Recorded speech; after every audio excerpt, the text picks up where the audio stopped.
नमस्ते दोस्तों। अध्यापक स्टडी सर्कल आपके लिए लेके आया है छत्तीसगढ़ के राज्य सेवा परीक्षा के लिए लेक्चर सीरीज।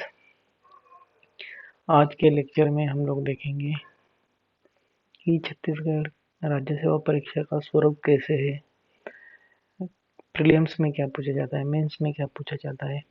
इस लेक्चर सीरीज में हम लोग क्या क्या कवर करेंगे और क्या रिक्वायरमेंट है इस लेक्चर सीरीज को देखने के लिए।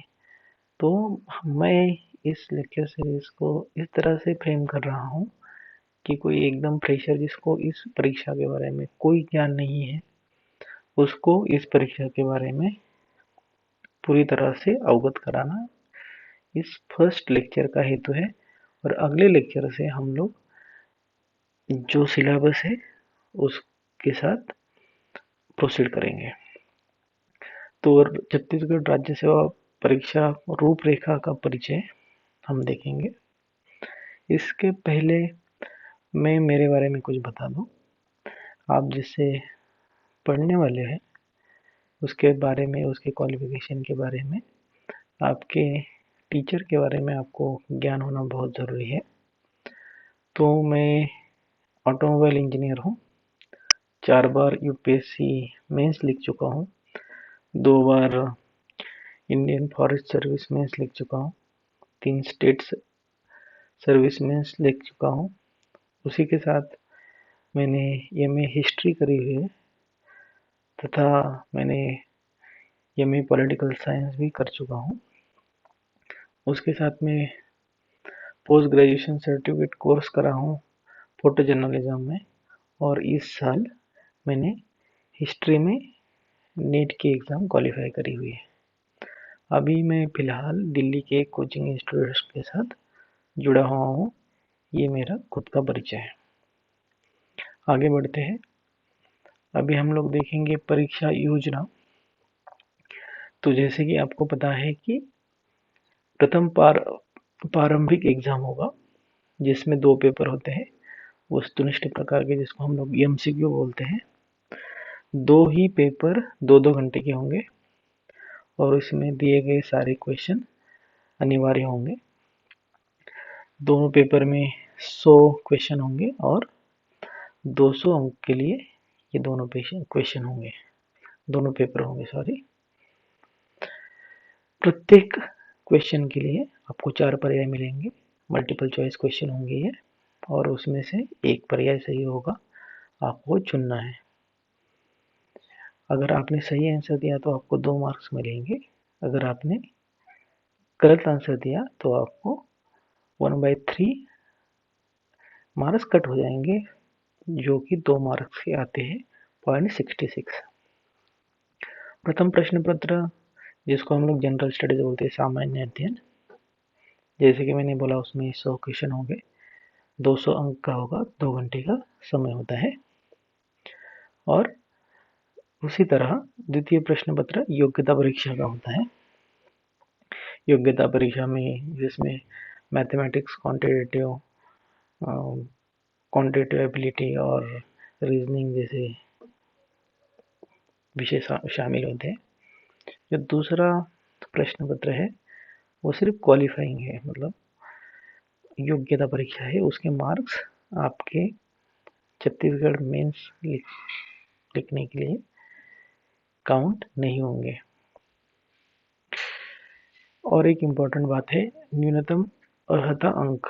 प्रत्येक प्रश्न पत्र में अनारक्षित वर्ग के विद्यार्थियों के लिए कम से कम 33% मार्क्स लाना जरूरी है और आरक्षित विद्यार्थियों के लिए 23% मार्क्स लाना अनिवार्य है,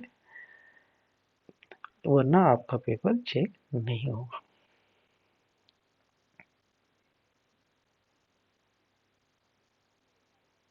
अभी हम लोग मुख्य परीक्षा का योजना देखेंगे। जैसे कि आप जानते हैं कि मुख्य परीक्षा लिखित स्वरूप में होगी, पारंपरिक प्रकार से, मतलब आपको पेपर लिखने होंगे। आपको 8 पेपर होंगे, 7 पेपर होंगे, जिसमें हर पेपर को 3 घंटे मिलेंगे। 200 अंक का होंगे ये। प्रश्न पत्र एक जो कि लैंग्वेज का पेपर होगा 3 घंटे का 200 मार्क का। दूसरे पेपर में ऐसे का पेपर होगा निबंध का, वो भी 3 घंटे का होगा, वो भी 200 अंक का होगा। इसमें 2 खंड होंगे और 4 विषयों पे आपको निबंध लिखना होगा। तो एक इसमें आपको जनरल सब्जेक्ट आएगा कोई भी, ऐसे 2 सब्जेक्ट पे लिखना होगा, और एक इसमें छत्तीसगढ़ के रिलेटेड 2 ऐसे लिखने होंगे। उसके बाद जनरल स्टडीज पेपर 1, 2, 3, 4 और 5 जिसको हम लोग आगे देखेंगे कि वो क्या है। और ऐसे करके 1400 मार्क का मेंस का एग्जाम होगा।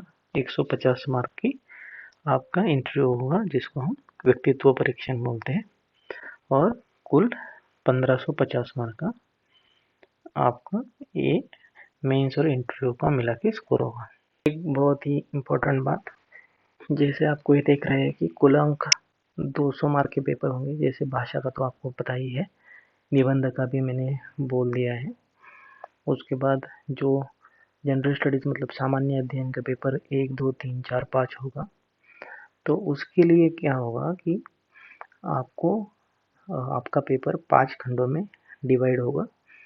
जो खंड 1 होगा उसमें आपको 2 मार्क्स के 22 क्वेश्चन होंगे, जिसके मार्क्स होते हैं 44। उसके बाद खंड 2 जो होगा उसमें 13 क्वेश्चन होंगे 4 मार्क्स के, तो मतलब उसका टोटल स्कोर हो जाता है 52, दोनों मिला के हो गए 96। उसके बाद खंड 3 जो है उसमें 8 क्वेश्चन होते हैं 8 मार्क्स के, तो हो गए 64। 96 प्लस 64 हो गया 160। उसके बाद जो खंड 4 होता है उसमें 2 पाठ्यक्रम के भाग 2 से 2 क्वेश्चन पूछे जाएंगे, उसमें से एक लिखना होता है, वो 10 मार्क का होता है। तो वो हो गया 10 मार्क का खंड 4, और टोटल मार्क्स हो गए 170। खंड 5 में देखिए भाग 1 एंड भाग 3 से आपके पाठ्यक्रम से क्रमश 2-2 क्वेश्चन पूछे जाएंगे, और उसमें से आपको एक एक आंसर लिखना है। मतलब भाग 1 से एक लिखना है और भाग 3 से एक लिखना है, 2-2 क्वेश्चन होंगे। तो वो 15 मार्क्स का एक क्वेश्चन होता है, उसके मार्क्स हो जाते हैं 30, दोनों मिलके वो 30 हो जाते हैं, और 170 अधिक 30 हो गए 200 मार्क्स। तो ऐसे हर पेपर, सामान्य अध्ययन का पेपर 1, 2, 3, 4, 5 ये 200 मार्क का डिवीजन होगा। उसके हिसाब से हम लोग मेंस की तैयारी करेंगे। तो ये अच्छा स्कोर कैसे करेगी जिससे आपको मजा आ जाए, तो वो हम लोग देखते हैं। अध्ययन की रूपरेखा हम लोग देखेंगे कि हम लोग कैसे प्रोसीड करेंगे। तो मैं अभी इस लेक्चर सीरीज में सिर्फ और सिर्फ छत्तीसगढ़ और उसके जुड़े टॉपिक्स ही लूँगा। उसके बाद भारत और उसके रिलेटेड टॉपिक्स लिए जाएंगे। प्रीलिम्स एंड मेंस दोनों का ही सिलेबस हम लोग कवर करेंगे, ऐसे अलग होता नहीं है कि प्रीलिम्स का अलग और मेंस का अलग। आप जब खाना खाने के लिए बैठते हो तो ऐसा होता नहीं कि पहले रोटी खा ली, फिर 2 घंटे बाद अपने दाल खा ली, फिर 2 घंटे बाद सब्जी खा ली। क्योंकि बेसिकली अगर आप हिस्ट्री पढ़ रहे हो तो आपकी बुक में आप ऐसे तो नहीं बोलोगे अब मैं सिर्फ प्रीलिम्स के लिए पढ़ूंगा, मेंस के लिए बाद में पढ़ूंगा। अगर आप कोई एक टॉपिक पढ़ रहे हो, सपोज मौर्यन एम्पायर के बारे में, अगर अशोका के बारे में कुछ पढ़ रहे हो, तो ऑब्वियसली अशोकन धम्मा के मेंस का भी आप आंसर लिख पाओगे, और आपकी प्रीलिम्स की भी तैयारी हो जाएगी। तो ऐसे अलग नहीं होता है, जो भी महाभाग ऐसे बोलते हैं कि अलग से करना है, उसमें दूसरा प्रॉब्लम ये हो जाता है कि अगर आपने प्रीलिम्स निकाल भी लिया तो आपको मेंस क्लियर नहीं हो पाएगा। आगे तो हम लोग प्रीलिम्स और मेंस दोनों कवर करेंगे। हिंदी में लेक्चर्स होंगे, भारत के बारे में जो लेक्चर्स होंगे वो इंग्लिश में पावर पॉइंट होगा, और मैं उसको हिंदी में समझाऊंगा, पर उसका अभी टेंशन लेने की ज़रूरत नहीं है क्योंकि मैं अभी सिर्फ छत्तीसगढ़ के ही लेक्चर्स कवर करूंगा। एक टॉपिक पर हम लोग अगर जब कवर करेंगे, हर लेक्चर के बाद में हम लोग एमसीक्यूज डालेंगे, कम से कम 15 MCQ होंगे, ज़्यादा उस टॉपिक के हिसाब से होंगे, जितना इम्पोर्टेंस CGPSC उसको उस टॉपिक को देता आया है उसके हिसाब से हम लोग क्वेश्चन फ्रेम करेंगे। नोट मेकिंग करेंगे तो अच्छा रहेगा। नोट मेकिंग के बारे में ये बोलूँगा मैं कि वन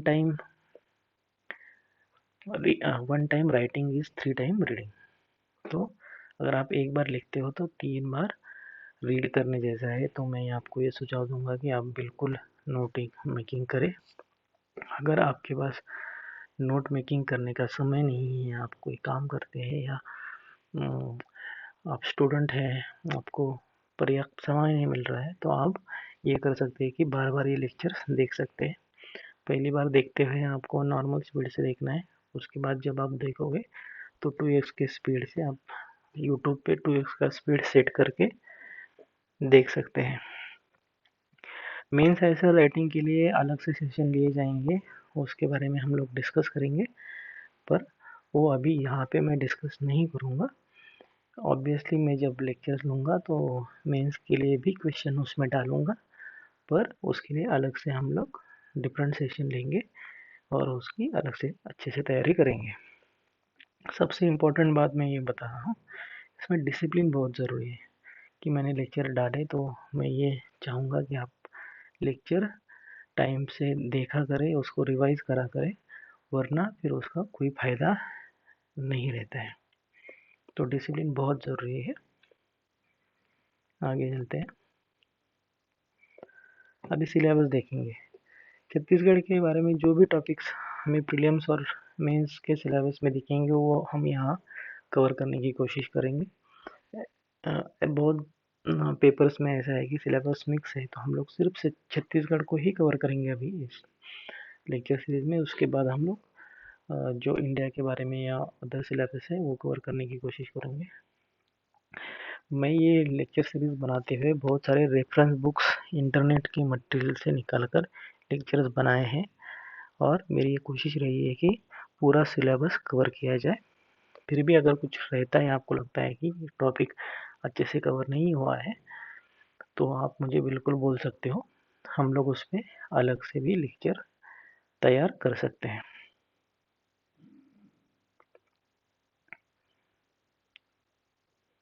तो अभी हम लोग देखेंगे सिलेबस। ये सिलेबस हम लोग जो देख रहे हैं वो प्रिलिमिनरी एग्जाम का है, जिसको हम लोग प्रारंभिक परीक्षा बोलते हैं।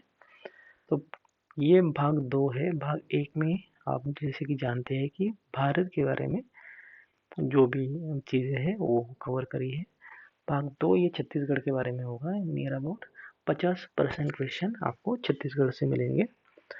तो इसमें आपको देखेंगे कि छत्तीसगढ़ का इतिहास एवं स्वतंत्रता आंदोलन, छत्तीसगढ़ का योगदान क्या रहा उसमें, वो है। भूगोल है, उसके बाद इन्वायरमेंट है, जनगणना है, और उसके बाद टूरिस्ट प्लेसेस है, छत्तीसगढ़ का साहित्य, संस्कृति, संगीत, उसके बाद मुहावरे, लोकोक्तियाँ, ये सब हम लोग देखेंगे। उसके बाद जनजातियाँ, विशेष परंपराएं, उनके त्योहार, उनके कस्टम्स, उनके रिचुअल्स, उनके मैरिजेस, ये सब कुछ हम लोग देखेंगे। आपको पता ही है छत्तीसगढ़ में बहुत सारी पॉपुलेशन हम लोगों को ट्राइबल्स एंड शेड्यूल कास्ट में मिलती है, तो उनके ऊपर भी हम लोग अपना फोकस रखेंगे। उसी के साथ ही हम लोग छत्तीसगढ़ की अर्थव्यवस्था और वन एंड कृषि देखेंगे। ये बहुत इम्पोर्टेंट है। ये हम लोग इंडिया की इकोनॉमी के साथ ही देखेंगे, इसका ट्राई करेंगे। और जैसे कुछ अलग चीज़ें होगी, जैसे इकोनॉमिक सर्वे है, बजट है छत्तीसगढ़ का, उस पर हम लोग विशेष रूप से वीडियो बनाएंगे। गवर्नमेंट स्कीम्स होगी, कुछ बजट में बोली गई स्कीम्स होगी, तो उस पर भी हम लोग अलग से वीडियो बनाने की कोशिश करेंगे। छत्तीसगढ़ का प्रशासनिक ढांचा, जैसे कि कलेक्ट्रेट होता है या बाकी उसके सबऑर्डिनेट ऑफिसेस होते हैं, उसका क्या सिस्टम है, क्या फंक्शंस है, क्या उनके पावर्स है, उसको डिस्कस करेंगे। स्थानिक प्रशासन एवं पंचायती राज, जो हम लोगों को पता है कि 73rd and 74th constitution amendment से आया था, हम लोग तो उसके रिलेटेड जैसे कि पंचायत होता है, जिला परिषद होता है, तहसील लेवल पे ब्लॉक होता है, तो उसके रिलेटेड हम लोग डिस्कस करेंगे। उसके बाद हम लोग छत्तीसगढ़ में उद्योग, ऊर्जा, जल एवं खनिज संसाधनों के बारे में भी डिस्कस करेंगे और छत्तीसगढ़ की समसामयिक घटनाएं मतलब करंट अफेयर जो जनरल नॉलेज है उसके बारे में भी हम लोग लेक्चर लेने की कोशिश करेंगे, उसको कवर करेंगे। ये भारत का जो पार्ट है वो यहाँ पे मैंने देख के रखा है, उसको अभी करने की ज़रूरत नहीं है, हम लोग बाद में इसको अच्छे से देखेंगे और कवर करेंगे। तो वो बस मैंने आपके रेफरेंस के लिए दिया हुआ है, उसको उसका अभी टेंशन लेने की ज़रूरत नहीं है। आगे ये जो मैं सिलेबस दिखा रहा हूँ वो मेंस का है। मेंस में वो टॉपिक जो छत्तीसगढ़ के रिलेटेड है वो हम लोग इसमें देखेंगे कि क्या क्या छत्तीसगढ़ के रिलेटेड हम लोगों को आएगा, उसके रिलेटेड हम लोग यहाँ पे कवर करने की कोशिश करेंगे। तो पहला है, 2 ऐसे लिखने होंगे आपको छत्तीसगढ़ के बारे में, 4 ऐसे आपको दिए होंगे, उसमें से 2 लिखने होंगे, 50-50 अंक के होंगे और 750 शब्दों में, मतलब अगर आप 150 वर्ड्स लिखते हो तो 5 पेज और कम लिखते हो तो 6-7 पेजेस तक आप ऐसे लिख सकते हो। ऐसे 2 ऐसे लिखने होते हैं जो छत्तीसगढ़ के होते हैं। तो हम लोग जो भी पढ़ेंगे वो बहुत इम्पोर्टेंट होगा, उसके फैक्ट्स, फिगर्स, उसके history, geography, polity, historical figures या फिर आपका कल्चर, इसको आप एक्यूमुलेट कर सकते हो, इकोनॉमिक कंडीशन, और उसके जो भी हम लोग फैक्ट्स देखेंगे उसको आप ऐसे में अगर आप इंक्लूड करोगे तो अच्छे मार्क्स आ सकते हैं। उसके बाद हम लोग देख रहे हैं अभी कि आगे, तो यहाँ पे देखिए संविधान, ये है जनरल स्टडीज पेपर 1 का भाग 2। तो इसमें आप देख सकते हैं कि बहुत सारी चीज़ें जो छत्तीसगढ़ के बारे में है, बहुत सारी चीज़ें हैं जो कि भारत के बारे में भी है। तो हम लोग देखेंगे कि छत्तीसगढ़ के बारे में जैसे कि है राज्य एवं लोक सेवा आयोग, उसके बाद छत्तीसगढ़ शासन की व्यवस्थापिका, कार्यपालिका और न्यायपालिका, लोक प्रशासन है, अर्थ क्षेत्र, प्रकृति और बाकी की चीज़ों में इसको कवर करेंगे। निजी प्रशासन है, लोक प्रशासन है, उसके साथ विकास प्रशासन है, तुलनात्मक लोक प्रशासन है, तो इसको भी हम लोग कवर करने की कोशिश करेंगे। उसके साथ ही हम लोग ई गवर्नेंस, नौकरशाही, जिला प्रशासन, जैसे कि मैंने बोला कि कलेक्ट्रेट ऑफिस होता है या फिर जिला परिषद होती है, उसके बारे में देखेंगे। लोकपाल होता है तो उसके समान स्टेट में लोकायुक्त होता है, तो उसके बारे में देखेंगे। पंचायत एवं नगर पालिकाओं के बारे में देखेंगे। उसके बाद हमारा छत्तीसगढ़ का जो इलेक्शंस होते हैं उसके बारे में देखेंगे, स्टेट असेंबली के बारे में देखेंगे, तो इस सब के बारे में देखेंगे। छत्तीसगढ़ का प्रशासकीय ढांचा देखेंगे। ये सब हम लोग भारत के साथ कंपेयर करते करते देखेंगे। अलग से करना थोड़ा मुश्किल हो जाता है, पर हम लोग फिर भी इसमें ट्राई करेंगे कि पंचायती राज की जो इंस्टीट्यूशंस है एंड अर्बन लोकल बॉडीज जो है 73rd and 74th constitution amendment, वो अलग से लेंगे क्योंकि वो अलग अलग राज्यों का अलग अलग कानून बनाए हुए हैं, उसके हिसाब से हम लोग कवर करने की कोशिश करेंगे। उसके बाद है भाग 3, ये भी जनरल स्टडीज पेपर 1 का ही पार्ट है। ये छत्तीसगढ़ का इतिहास है, तो इसमें प्रागैतिहासिक काल है जिसको हम लोग प्री हिस्टोरियन पीरियड बोलते हैं इंग्लिश में, जिसमें इतिहास में ये होता है कि जब से आपने इतिहास लिखना शुरू कर दिया वो होता है हिस्टोरिकल पीरियड। उसके पहले का होता है वो प्री हिस्टोरिक पीरियड होता है, तो जिसमें आप बोल सकते हो कि अश्मयुग वगैरह जो है, तो उसके बारे में हम लोग डिस्कस करेंगे। उसके बाद छत्तीसगढ़ का इतिहास देखेंगे, जैसे वैदिक युग हो गया, गुप्त काल हो गया, उसके बाद राजर्षि तुल्य कुल हो गया, नल हो गया, भरपूरीय हो गया, पांडु, सोमवंशी इत्यादि, मौर्य हो गए, उसके बाद कलचुरी एंड उनका प्रशासन हो गया। मिडिवल पीरियड में, मध्य युग में मराठाओं के अंडर था छत्तीसगढ़, तो उनके टाइम का देखेंगे। ब्रिटिश पीरियड का टाइम देखेंगे। उसके बाद रियासतें देखेंगे, जमींदारियाँ देखेंगे, सामंती राज देखेंगे, 1857 की क्रांति देखेंगे।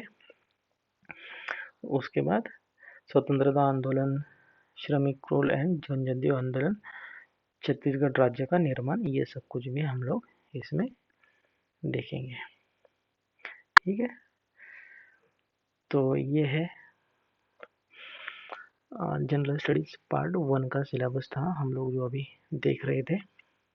उसके बाद जनरल स्टडीज पार्ट 2 में सामान्य विज्ञान है तथा योग्यता परीक्षण, तार्किक योग्यता, बुद्धिमत्ता परीक्षण एंड अप्लाइड एंड व्यवहारिक विज्ञान है, उसका यहाँ पे हम लोग ज़्यादा कुछ कवर नहीं करेंगे, वो हम लोग बाद की लेक्चर सीरीज में कवर करने की कोशिश करेंगे।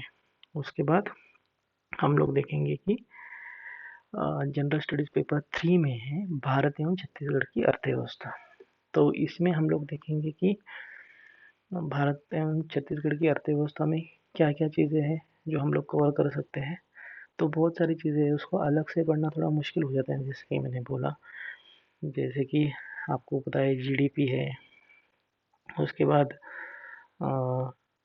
प्राइवेट एंड गवर्नमेंट सेक्टर है, उनकी कुछ स्कीम्स है, उसका डेवलपमेंट में क्या रोल है वो देखेंगे।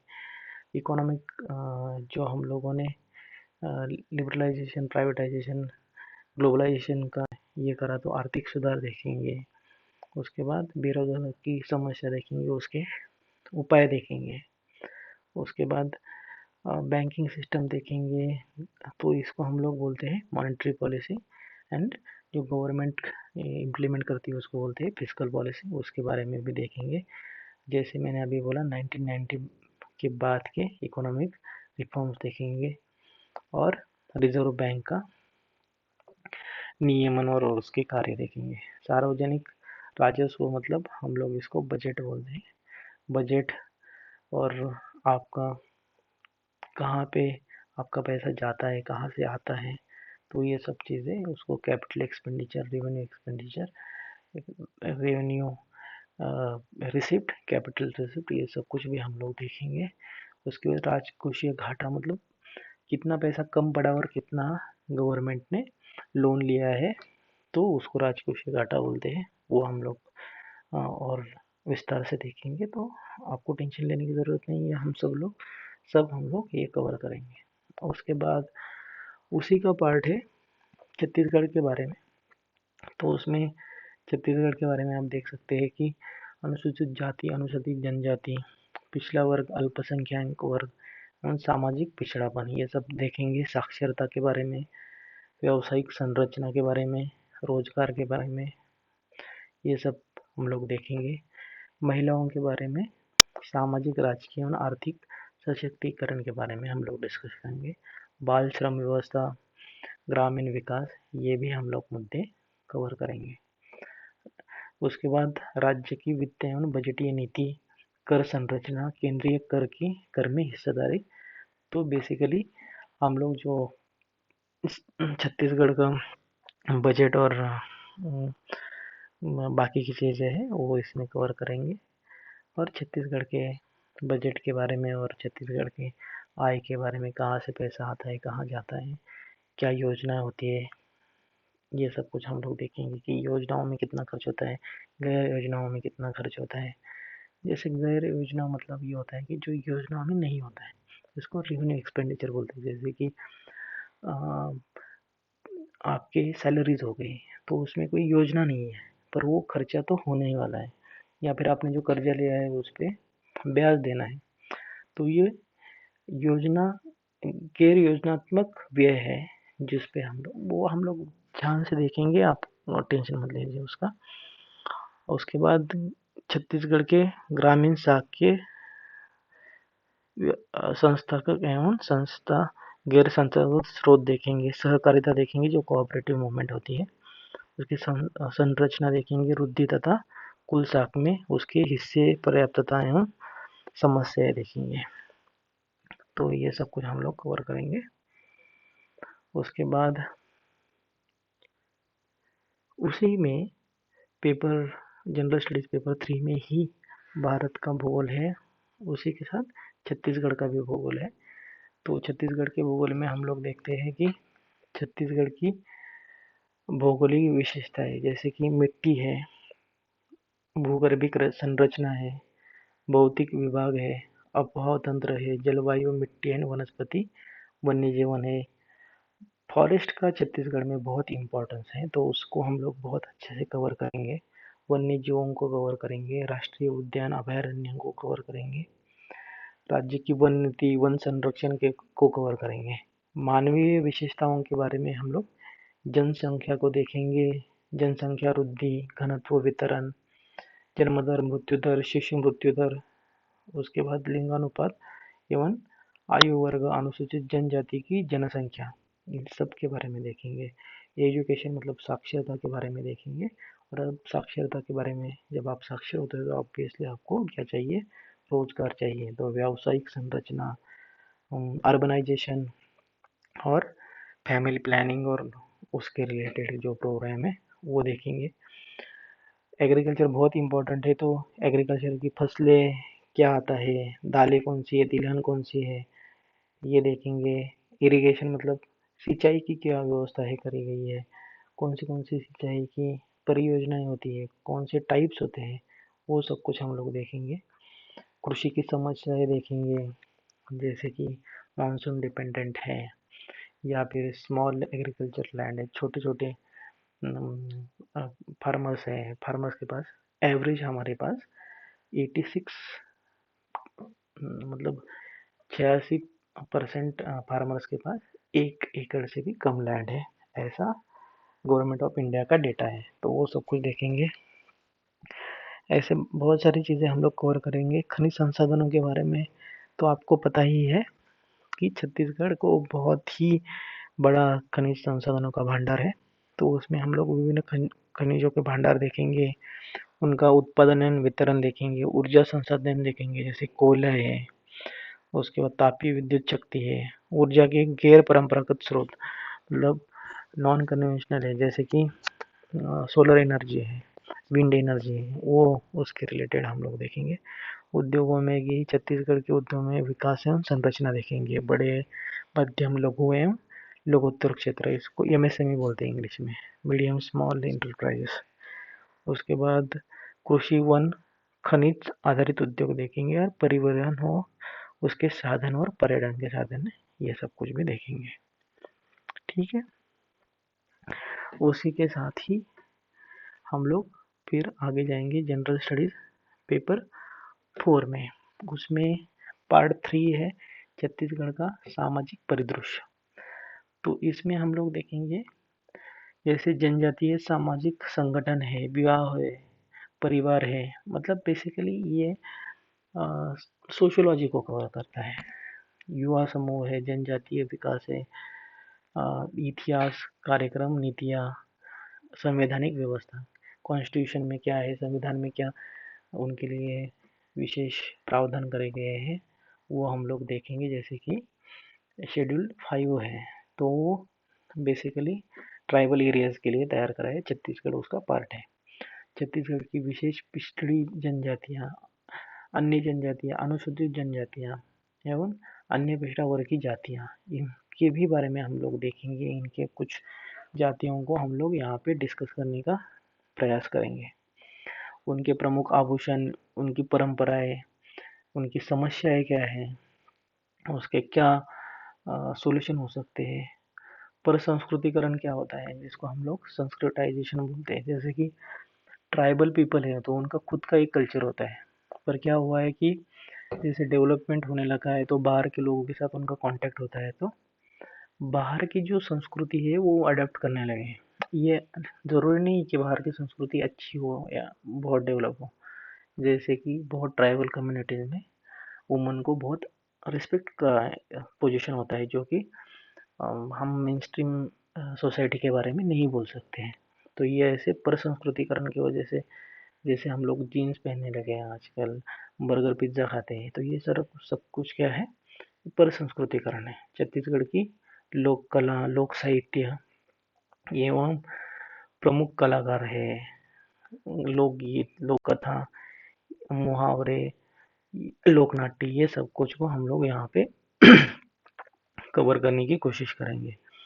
उसके साथ ही छत्तीसगढ़ राज्य के साहित्य, संगीत, ललित कला, ये सबको भी हम लोग कवर करेंगे। छत्तीसगढ़ की लोक संस्कृति, राज्य के प्रमुख मेले त्योहार,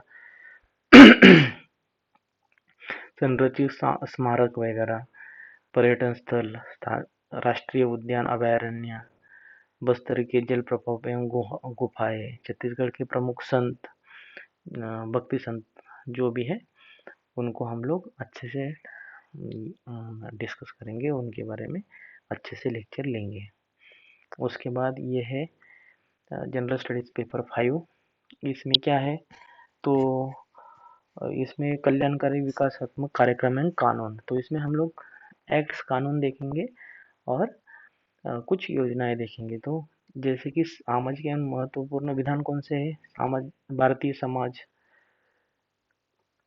भारतीय समाज सामाजिक बदलाव के एक साधन के रूप में सामाजिक विधान, मानव अधिकार संशोधन अधिनियम 1993, भारतीय संविधान एवं आपराधिक विधि दंड प्रक्रिया संहिता के अंतर्गत महिलाओं के को प्राप्त सुरक्षा, सीआरपीसी के अंतर्गत। उसके बाद घरेलू हिंसा के लिए 2005 में जो एक्ट बना है वो देखेंगे। उसके बाद सिविल अधिकार संरक्षण अधिनियम 1955, ये बेसिकली क्या है, शेड्यूल कास्ट, शेड्यूल ट्राइब्स, अनुसूचित जाति जनजातियों के संरक्षण के लिए है। उसी का दूसरा स्वरूप आगे और मॉडिफाइड है, अनुसूचित जाति एंड जनजाति अत्याचार निवारण अधिनियम 1989, सेम ही है, उसका मॉडिफाइड वर्जन है।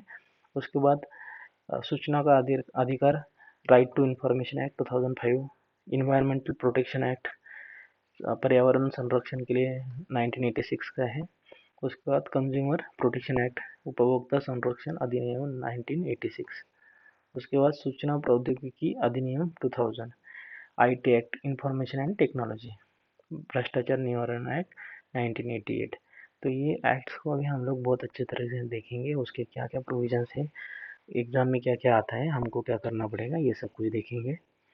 छत्तीसगढ़ के संदर्भ में विभिन्न नियम, अधिनियम एवं उनके छत्तीसगढ़ के निवासियों के कल्याणकारी एवं विकासात्मक प्रभाव। ऑब्वियसली अगर ये हम लोग देख रहे तो उसका छत्तीसगढ़ पे अच्छा असर होगा, और भी छत्तीसगढ़ से रिलेटेड कोई एक्ट्स होंगे तो हम लोग वो देखेंगे। छत्तीसगढ़ प्रशासन की कल्याणकारी योजनाएं, छत्तीसगढ़ गवर्नमेंट की जो भी स्कीम्स है उसको भी हम लोग बहुत अच्छी तरीके से देखेंगे।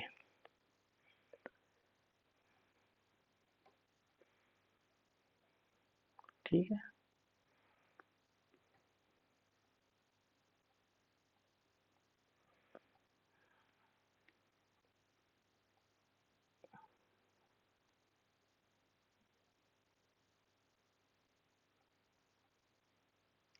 सोर्सेस क्या क्या है, तो सोर्सेस के बारे में जो जो टॉपिक आएगा उसके हिसाब से मैं आपको सोर्सेस बताऊंगा कि क्या क्या करना है। अब ये सारी चीज़ों को खरीदने की ज़रूरत नहीं है। अगर किसी को किताबें पढ़नी ही है तो 8, 9, 10 की इतिहास, भूगोल इत्यादि की किताबें पढ़ सकते हैं।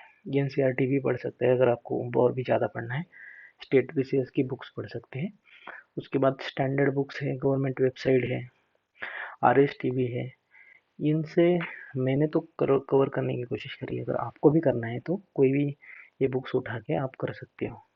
ये इम्पोर्टेंट है कि ये ध्यान में रखिए कि इंटरनेट में बहुत ताकत होती है, पर इंटरनेट किस लिए यूज़ करना है ये आप पे डिपेंड करता है। थोड़ा सा Facebook, social media, Instagram, WhatsApp, इससे अगर आप दूर रहोगे तो आपका थोड़ा सा भला होगा।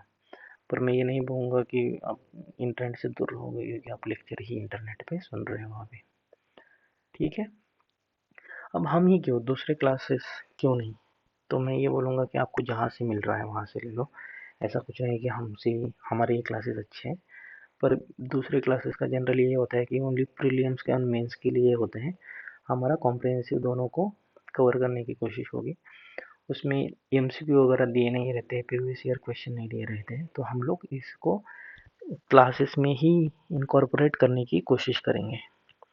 उसके बाद हम लोगों का सिर्फ कंटेंट नहीं है, कंटेंट प्लस अप्रोच होता है। तो जैसे कि अगर मैंने कुछ इन्फॉर्मेशन दी तो आपको मैप दिखाऊंगा कि इसके है, तो वो पिक्टोग्राफिक मेमोरी बनती है। पिक्टोग्राफिक मेमोरी मतलब चित्र का, आपके चित्र ध्यान में रहता है, तो उसके हिसाब से वो हम लोग करेंगे। सिर्फ फैक्ट्स नहीं बोलूँगा, आपको कंसेप्ट समझाऊंगी कि ये ऐसा क्यों होता है, और उसके हिसाब से आपको समझाऊंगा।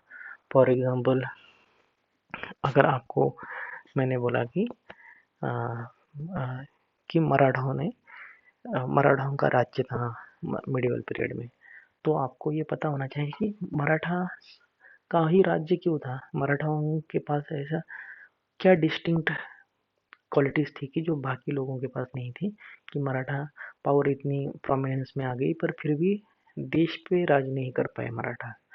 क्या कारण था कि ब्रिटिश सबको मतलब हरा के देश में शासन करने के लिए कैपेबल हो गए। तो ये हम लोग सिर्फ फैक्ट्स नहीं पढ़ेंगे कि इसने इसको हराया या मराठाओं ने इनको हराया फिर ये यहाँ पे रूल करने लगे, तो हम लोग ये देखेंगे कि ऐसा क्यों हुआ। तो आपको बहुत इंटरेस्टिंगली ये सब कुछ बातें हम लोग कवर करेंगे। उसके बाद थरली पूरा सिलेबस कवर करने की कोशिश करेंगे। फ्री है, और हम आपको बीच बीच में अगर कोई टेस्ट वगैरह लेंगे तो उसमें गिफ्ट्स देने का भी प्रयास करेंगे।